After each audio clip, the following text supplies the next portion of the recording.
YouTube user Pizzscn writes in again, asking if I get screen artifacts on my Kindle. And yes and no. The screen artifacting is a byproduct of how the electrophoretic or e-ink display actually works. But ordinarily what the Kindle does when it goes to change page images or make a major change to the screen is it puts everything up in inverse video and then it renders it in the normal way. And it does that to clear any remnants that might be left behind. Now, it doesn't always do that. Like when you're navigating your bookshelf or going through the menu or using the web browser, it's obvious that the operating system on the Kindle is nowhere near as aggressive about keeping the screen clear. Have I ever tried an Apple aluminum keyboard? Yeah, the Apple aluminum keyboard's not bad. Excuse me again. It doesn't compare with the Model M keyboard. They're not even remotely in the same league. If I had my choice any day of the week, I'd go right straight to the IBM Model M keyboard every last time. Not that the Apple keyboard's bad. If it's all I could have, I could certainly live with it. It's certainly better than a lot of the mush boards that come with many computers today. But I'm quite capable of living with them as well. YouTube user LinuxLove4004 asks, what's your fascination with the PS2 line? Well, a lot of it was the fact that when I was in school, those were the computers that the school system had. And I kind of came to like them after a while. Kind of decided that maybe I wanted to have one. And the first machine that I ever had was an IBM model, PS2 Model 70, an 8570 E61. I don't have that same machine anymore because it disappeared in the flood, but I do have an identical replacement, and from there the collection just kind of grew. And I really came to like a lot of things about the PS2. The toolless case, the full plug-and-play aspect of the microchannel bus.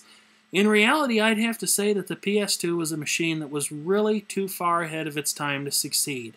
Maybe if they'd been made today, they would have been more popular, but I don't know. The way computers are so cheap today, it's hard for me to say. YouTube user Jeff Morgan 83 asks, have you ever been a fan of Star Trek? Well, I'm not a diehard Trekkie. I never have been. But I did certainly watch The Next Generation, Deep Space Nine, and Voyager, all of which aired during a time in my life when I watched more TV than I do now. I can't tell you the last time I've had a television turned on.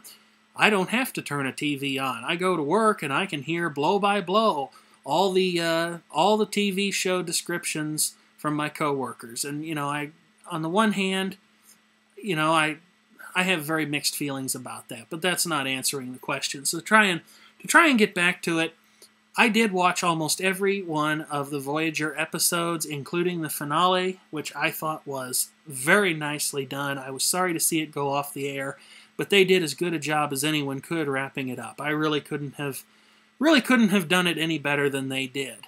And so, no, not a diehard Trekkie, but certainly interested in the show, and did watch it, and maybe at one point in time, I might get the complete Voyager set on DVD or something like that.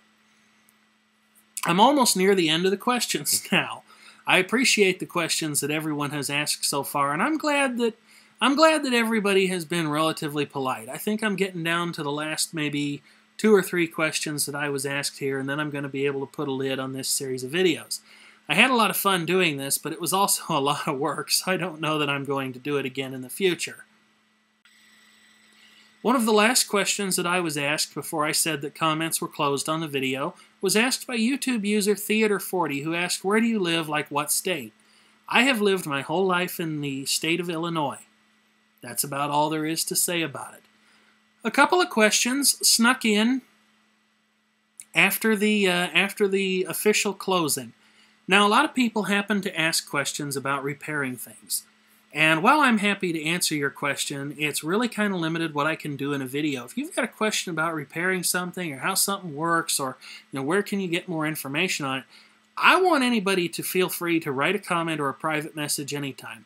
But a lot of that stuff is really best asked in a private message because then there's no character limit and I've got the time to carefully research my reply before I get back to you. A question that was asked, and this is probably the last question I'm going to answer, a question that was asked by Exodia333 was, would you ever consider buying or saving older vehicles for historical purposes or as an everyday car? If money was no object, and I answered this in text form as well, but I'm going to throw it up here in the video. If money was no object, I'd probably have more cars than I do. But here in the state of Illinois, it's extremely expensive to license and register a car. You know, I've paid $100 for 2 cars, the 1990 Chevy Lumina and the 1984 Plymouth Reliant. And the sad fact of the matter is, I spent more than that licensing and titling them, which is absolutely ridiculous.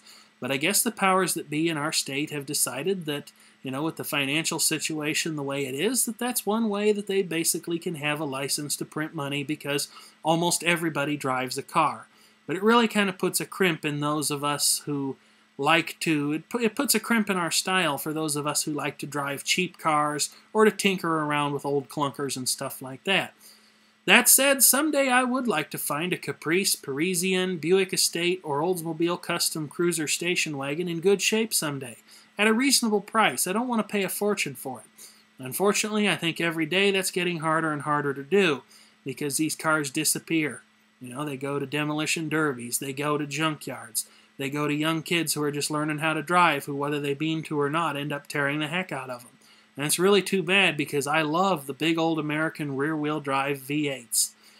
I wouldn't mind finding one of the later sedans with a 350 diesel engine in it. My grandfather had a Buick with a 350 diesel, and up until a couple of years ago, it was still in the family and still running just fine. I don't remember what year it was, but I do remember riding around in it, and it was definitely a unique experience. I think it was just a 2-door, but I can't remember for absolutely sure. Well, it's time for me to wrap up this particular series of videos. I want to thank everybody who asked a question. I tried to answer almost everyone's question, including some of the duplicates. I hope you found what you were looking for, and I appreciate everyone having taken the time to write in with a question. If you've got any other questions, you know, do feel free to write me a private message. Do be a little bit patient, because I have a real job and a life outside of YouTube, just like it says on my channel page.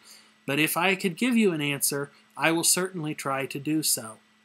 So thank you again for watching all of these videos, and have a good day.